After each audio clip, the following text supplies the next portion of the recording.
السلام علیکم اسٹوڈینٹس، کیسے ہیں آپ سب؟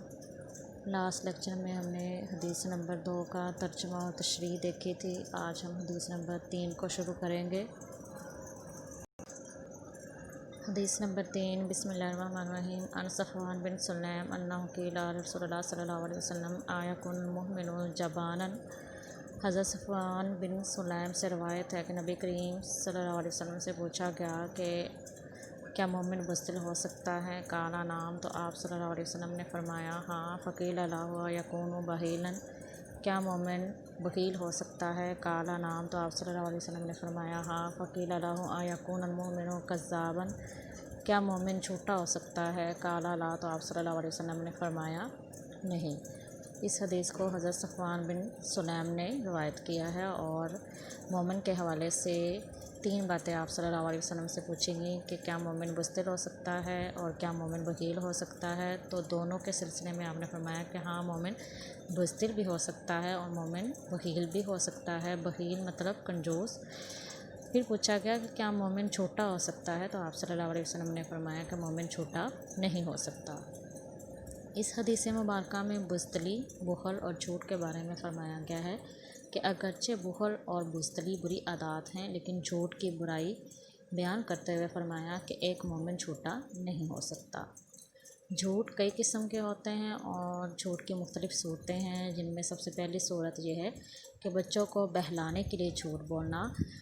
اگر آپ نے بچے کو کوئی چیز دینے کا وعدہ کیا ہے لیکن آپ کے ذہن میں یہ ہو کہ میں نے اسے کچھ نہیں دینا، تو یہ بھی جھوٹ میں شمار ہوتا ہے۔ کسی کی دعوت کو ضرورت کے باوجود رد کر دینا، یہ بھی جھوٹ شمار ہوگا۔ کسی کو ہنسانے کے لیے جھوٹ بولنا، تو یہ بھی جھوٹ ہی تصور ہوگا۔ آپ صلی اللہ علیہ وسلم نے ایسے شخص پر بہت زیادہ افسوس کیا ہے جو محض لوگوں کو خوش کرنے کے لیے اپنے نامہ اعمال میں گناہوں کا اضافہ کرتا جاتا ہے۔ حقیقت واقعہ میں ملاوٹ کرنا، یعنی اصل واقعے میں اپنی طرف سے اضافہ کر لینا تاکہ بعد میں دلچسپی یا تجسس پیدا ہو، یہ بات بھی جھوٹ میں شمار ہوگی۔ دھوکہ دینا، یہ بھی جھوٹ ہی ہے۔ غلط الزام تراشی کرنا، یہ بھی جھوٹ کی بدترین شکلوں میں سے ایک شکل ہے۔ جھوٹی گواہی دینا، یہ بھی جھوٹ کی ایک صورت ہے۔ افواہیں پھیلانا، جھوٹ کی ایک شکل یہ بھی ہے کہ انسان جو کچھ سنے اسے بغیر تحقیق کیے آگے بیان کر دے، اور آپ صلی اللہ علیہ وسلم نے فرمایا کہ کسی شخص کے جھوٹا ہونے کے لیے اتنا ہی کافی ہے کہ وہ سنی سنائی بات آگے بیان کر دے۔ اس کے علاوہ پروپیگنڈے کرنا، یہ بھی گناہ کی بات ہے کہ کوئی کسی کے بارے میں جھوٹ موٹ پروپیگنڈے کرنے کا عادی ہو یا اس طرح کا پروپیگنڈا بڑی دل جمی اور دلچسپی سے سنے۔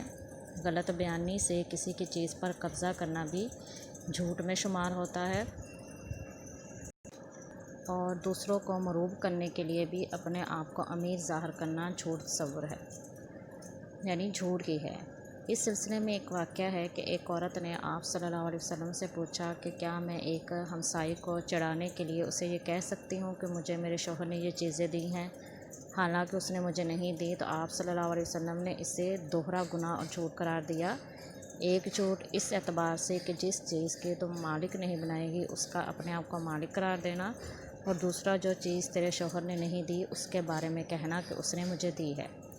اور یہ خرابی آج کے معاشرے میں عام ہے کہ دوسروں کو مرعوب کرنے کے لیے اپنی جائیداد میں مبالغہ آرائی کرنا۔ تو یہ جو ہم نے چند پوائنٹس پڑھے ہیں، یہ اصل میں جھوٹ کی مختلف صورتیں ہیں کہ کس طرح جو ہے جھوٹ بولا جاتا ہے، یا کون کون سی ایسی صورتیں ہیں جو جھوٹ ہی اصل میں ہوتی ہیں۔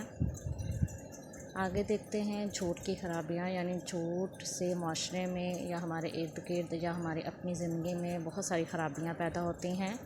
ان میں سب سے پہلی جو خرابی ہے وہ ہے جھوٹ دھوکے کی شکل ہے۔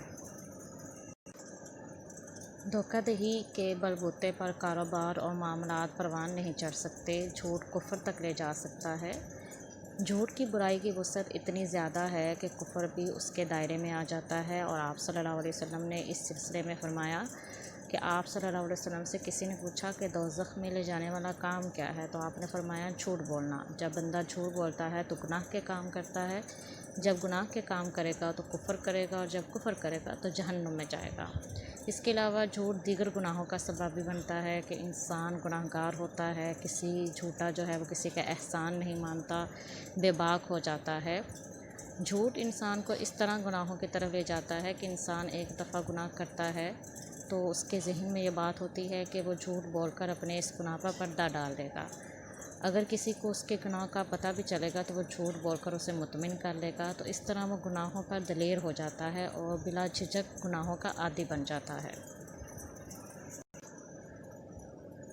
جھوٹ کا سب سے بڑا جو کہہ لیں کہ جو خرابی ہے یا جو نقصان ہے جھوٹ بولنے کا، وہ یہ ہے کہ انسان اپنا اعتماد کھو بیٹھتا ہے، جھوٹا ناقابل اعتماد ہوتا ہے۔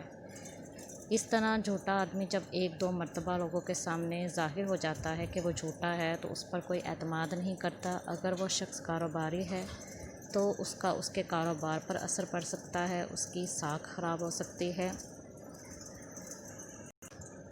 جھوٹ شرف انسانیت کے منافی ہے، انسان اشرف المخلوقات ہے، اسے چاہیے کہ وہ اچھے اخلاق کا مظاہرہ کرے، جبکہ جھوٹ اس کے منافی ہے۔ جھوٹ نفاق کی علامت ہے اور آپ صلی اللہ علیہ وسلم نے منافق کی علامات میں سے ایک علامت قرار دیا۔ جھوٹا لعنتی ہے۔ اللہ تعالیٰ رحیم بھی ہے، رحمان بھی ہے، اس کی رحمت ہر چیز پر حاوی ہے، لیکن اس ذات نے جھوٹ بولنے والے پر لعنت فرما کر اسے اس رحمت سے دور کر دیا ہے۔ اس کے علاوہ دل کی سیاہی ہے، جھوٹ بولنے سے دل سیاہ ہو جاتا ہے، فرشتے بھی جھوٹ سے نفرت کرتے ہیں اور جھوٹے آدمی سے دور ہو جاتے ہیں۔ جھوٹ بولنے سے رزق میں کمی ہوتی ہے۔